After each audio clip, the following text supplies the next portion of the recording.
Hi guys, welcome back to another instalment of my constant reader journey through the complete works of Stephen King.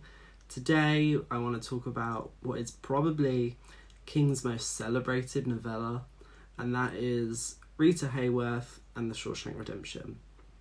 Now admittedly, I think that title's a bit too long. I really don't know why King felt the need to include the Rita Hayworth part, so I think for convenience the rest of this video I'll just refer to it as the Shawshank Redemption because I don't have time to be saying that whole thing. If you enjoy this video, remember to like, comment, subscribe. I've got at least 100 more of these to make because I'm working my way through all of the King stories, and you'll be the first one to know when I'm talking about the next one. So come on, it's an offer you can't refuse. This story was published alongside 3 other novellas in the 1982 collection Different Seasons, where each of the 4 novellas represents a different season, the Shawshank Redemption being spring, as hope springs eternal. Hope is sort of the driving force of this whole story. I figured I'd talk about King's novellas in separate videos. Unlike his short stories, like if you remember when I did Night Shift, I talked about all 20 stories in the same video, but because these are novellas, they're slightly longer, and I think they're long enough to take up their own videos. And I also think a story as iconic as the Shawshank Redemption deserves its own review, as opposed to sort of lumping it in with The Body, Apt Pupil, and The Breathing Method. King has talked about how Different Seasons, these 4 novellas were all written at different points in his life, but he had to compile them into this one collection because it was the only way at the time that they would be marketable. He could only feasibly publish them with the title of Different Seasons, because even in 1982, King already had quite a big reputation as a horror writer.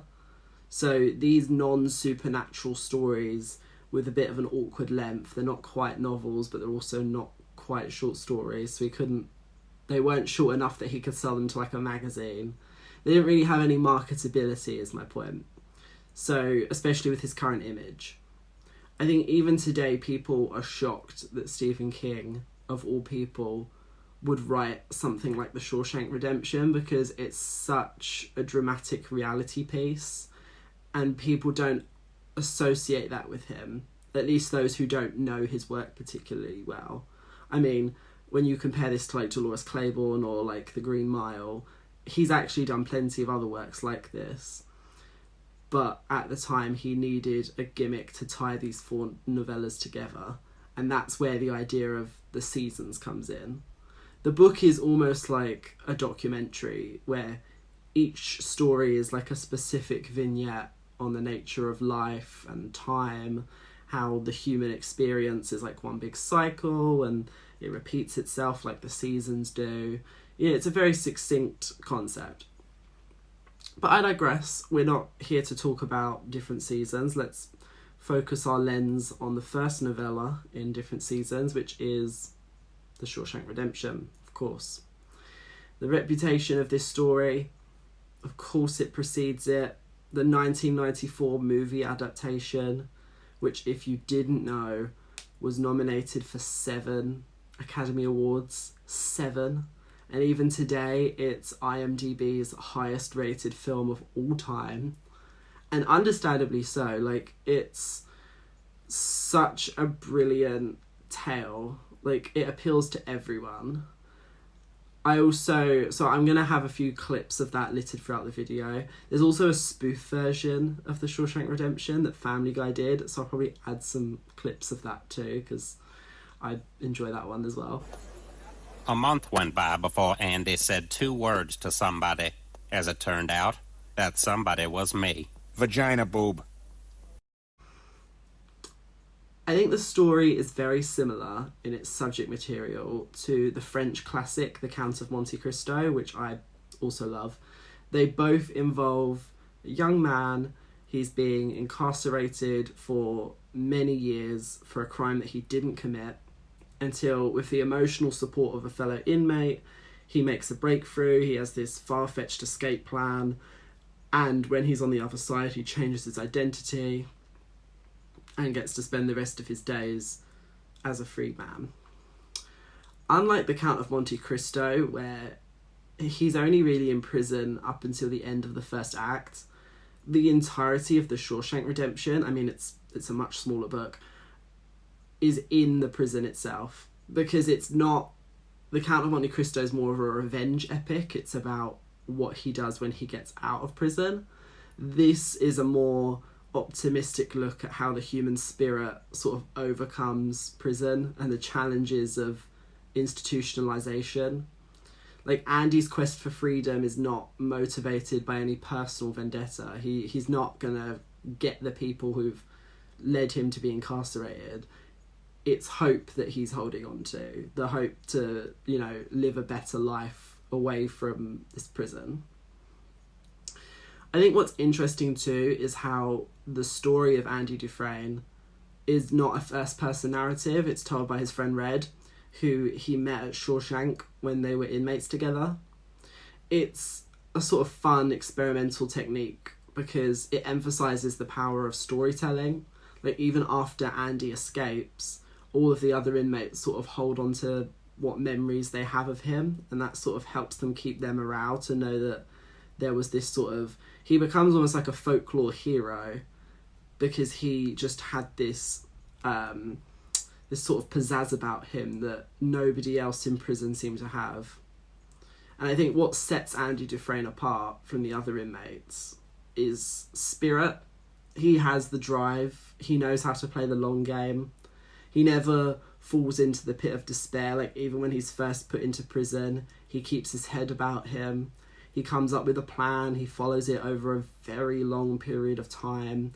He never cuts corners. He could have got out of prison sooner, but he was so methodical, he didn't want the plan to go wrong. But he also adapts to changes in his situation. Like, it's very clever. Dufresne arrives at Shawshank in the late 40s. He doesn't escape until... Now, in the film, it's the late 60s. It's like 69. But in the book, it's like early 70s, more like 72, 73. Either way, 2 decades of his youth. He goes in at 30. He's coming out around 50. He's wasted so much of his life doing penance for a crime that he didn't even commit. The double homicide of his wife and her lover, a professional golf player. A couple weeks in, he makes the acquaintance of Red, Morgan Freeman's character, since he's already been at Shawshank for a decade and is able to procure valuables for inmates. He gets Andy a rock pickaxe. I need stuff. Can you get it? What do you need? I need a rock hammer. What's it for? I carve Star Wars figurines out of stone, but it's also for not tunneling my way out of here. Already, you know, us as the reader are sort of thinking like, oh yeah, what's he want that pickaxe for? But he's able to sort of mask it by having a keen interest in geology. I think another major theme of this novella as well is gender roles and stereotyping. You know, the expectations of how a man should behave. Like, Andy doesn't fit the ideal male caricature. Like, when he's fighting his legal case, he's not a typical angry man. He's very calm and collected.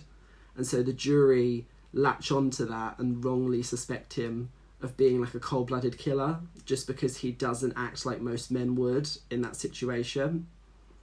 And then again, while he's in prison, nobody can sort of penetrate his cool air.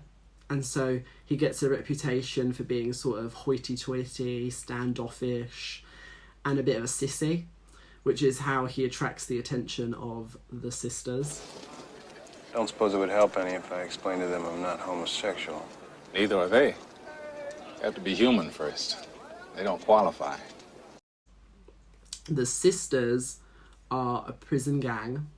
There are these men who've they've become like homosexual inside Shawshank as like an outlet for their sort of sexual charges, and they force themselves on Andy. There's one called Boggs Diamond who like threatens him with a razor. No.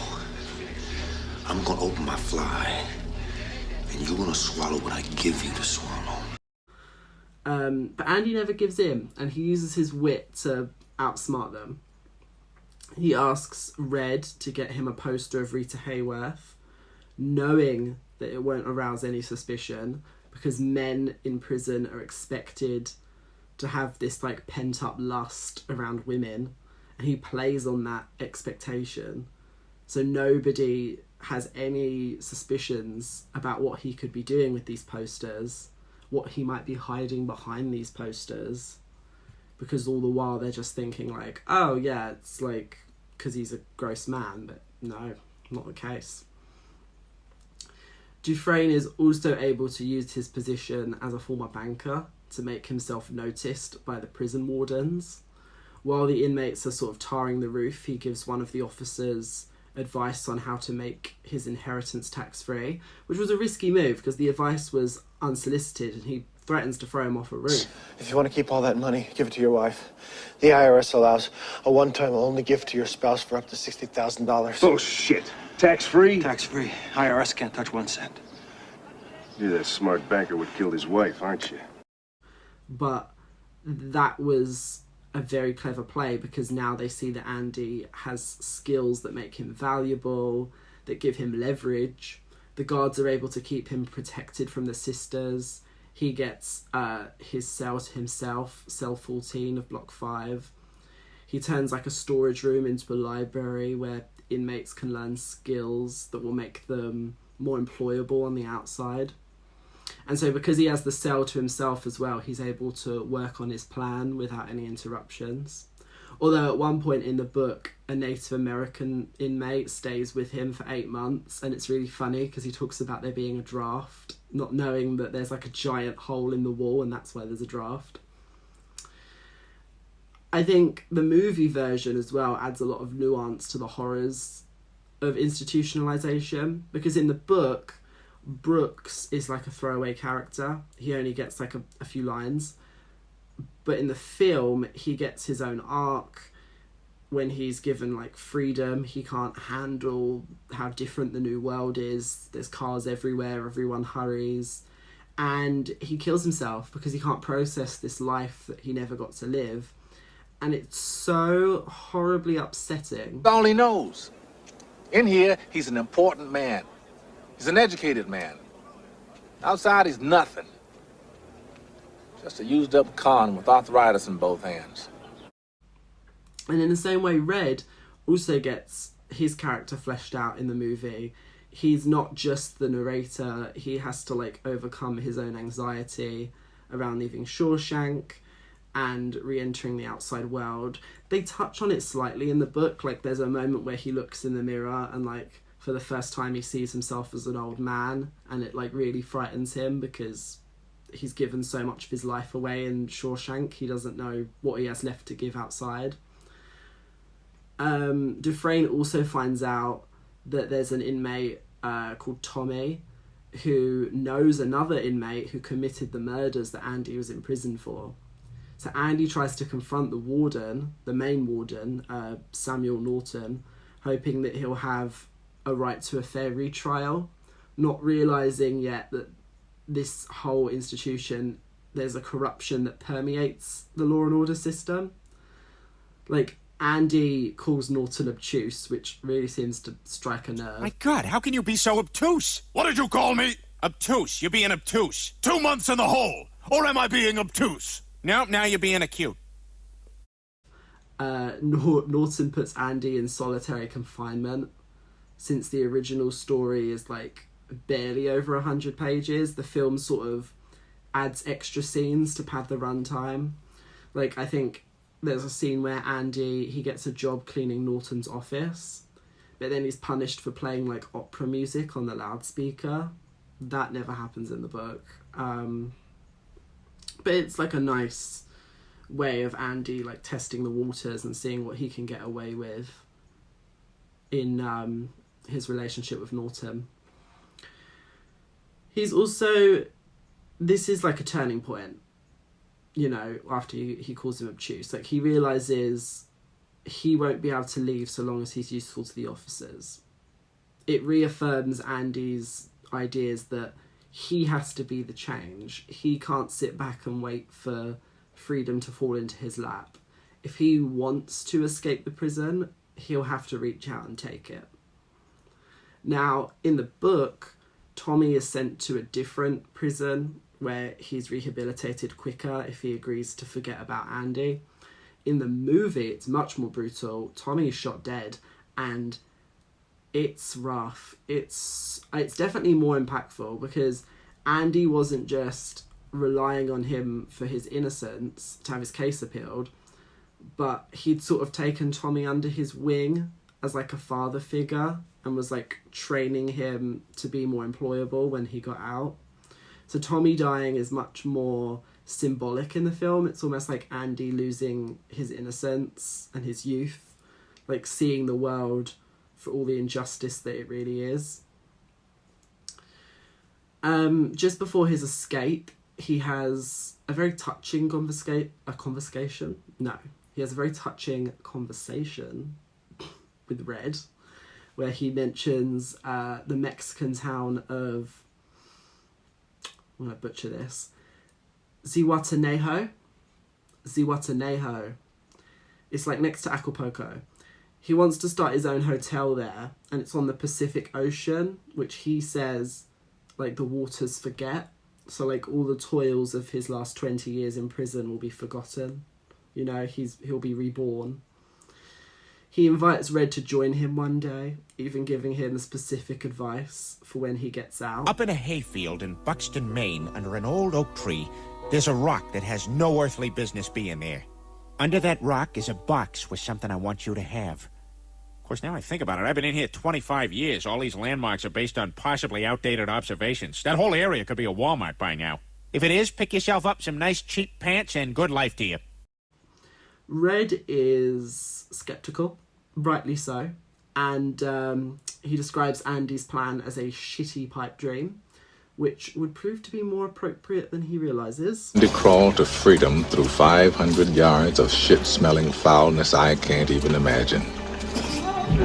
Or maybe I just don't want to. As one morning, Andy just doesn't come out of his cell. He's nowhere to be found. There's ample searching all day long. Norton, rightly so, furious. He rips the poster off the wall. Now, in the book, the poster is of a country and western singer, but in the film, it's Raquel Welch from 1 Million Years BC, which he does also have at some point in the book, because Andy explains that the reason he likes that picture of Raquel Welch so much is that she's standing on a beach, and he imagines like reaching into the poster and being on the beach himself. I thought it was a good way of showing time as well, because in the film, it's like in the 40s he has Rita Hayworth, in the 50s he has Marilyn Monroe, in the 60s he has Raquel Welch. He's sort of going through the sort of female sex symbol of each decade. But in the book he has a lot more posters. Now when Norton tears off the poster from the wall, we find that the cement was only about 4 feet deep, and Andy, over many years, using his little rock hammer, has carved a man-sized tunnel through the wall into the sewage system between the walls so that he can climb through the sewage pipe and escape. Andy Dufresne, the man who crawled through a river of poop and came out clean on the other side. Why he chose Enchilada Night, I will never know.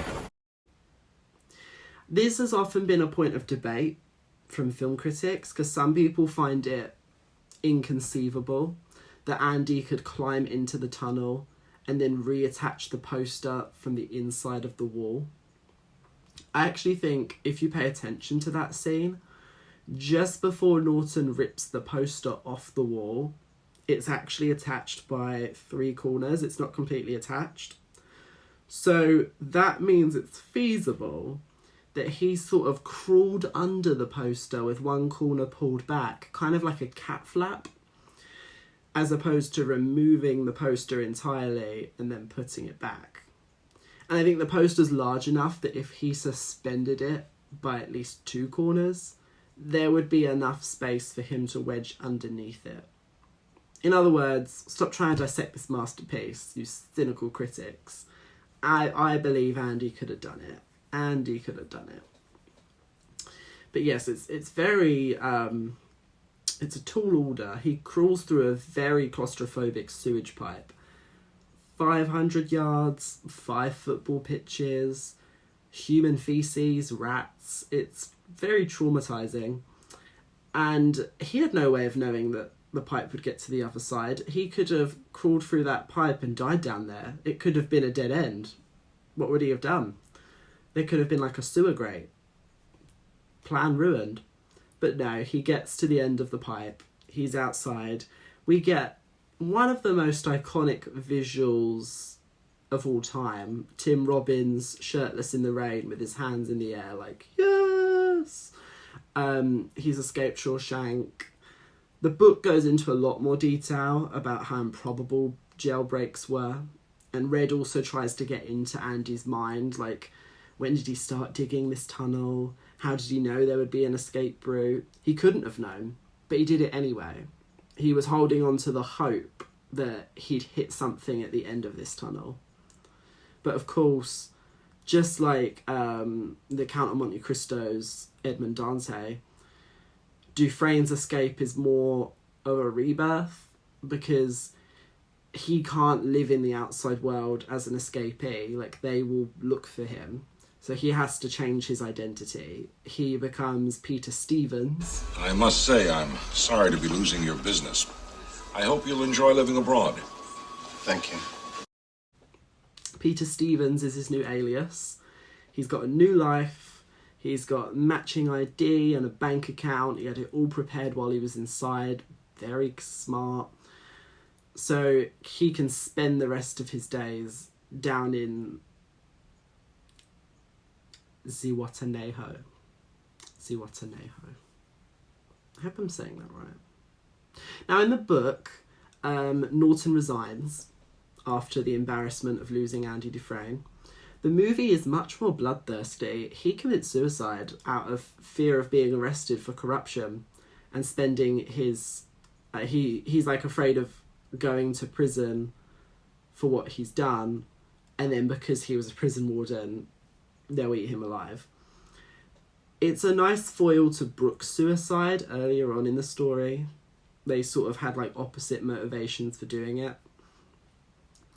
Red finally makes it out of Shawshank in the sort of mid-70s. Like, he wrote the whole story in prison in 75 and then adds to it in 76 and 7. And he also, when he gets out of prison, he keeps it hidden up his bottom, which he does because he was inspired by Andy, who snuck, when Andy came into Shawshank in the 40s, he snuck $500 worth of cash into prison using the same technique, you know, just right up there.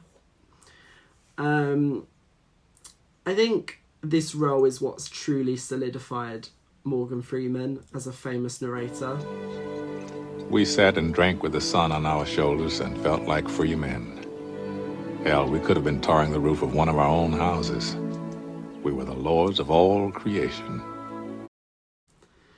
Like, he was nominated for an Oscar for this performance because his voice is so perfect. Like, there's so much depth behind it. Hearing him speak about rehabilitation to the wardens, like, there's so many great scenes. There's not a day goes by I don't feel regret. Not because I'm in here, because you think I should. And later on, like, his hopes of meeting Andy, you could rewatch these scenes 100 times over, and I don't think you'd ever get bored by the vocal cadence that Freeman brings to the role. Like, it's truly next level. I hope I can make it across the border. I hope to see my friend and shake his hand. I hope the Pacific is as blue as it has been in my dreams. I hope. And I think he's on record as saying that it's like his favourite book, The Shawshank Redemption. So Morgan Freeman, bit of a constant reader. He goes to Maine, finds Andy's rock, finds the note underneath it, The Family Guy version has a much funnier ending. Dear Red, if you've come this far, maybe you're willing to go a little further. You remember the name of the town in Mexico, right? Crap! But no, he does remember the name of the Mexican town, Zihuatanejo. Driven by hope, he goes searching for his friend. The book ends there. We don't actually know if he does arrive. Like, the book sort of ends on him going down to Mexico. But in the film, he does reach Zihuatanejo and is reunited with his friend. They stand on the beach together as free men next to the forgetting waters of the Pacific Ocean. Andy Dufresne, who crawled through a river of shit and came out clean on the other side. Andy Dufresne, headed for the Pacific. They're reborn. It's very empowering. Yeah, I really don't have much else to say. This story is such a standout, such an enduring classic. I don't think I can add much more commentary to what is already, you know, like a creme de la creme story. Like, it's such a beautiful ending. It really stays with you because life itself, even though we are for the most part free, like, it can feel a bit like a prison. It's easy to feel trapped and powerless like these men did. But the movie sort of reminds us that you're always free to make at least one choice. Do you get busy living or do you get busy dying? Get busy living. Or get busy dying. Andy. And yeah, with that, thanks for watching. And as always, Zihuatanejo.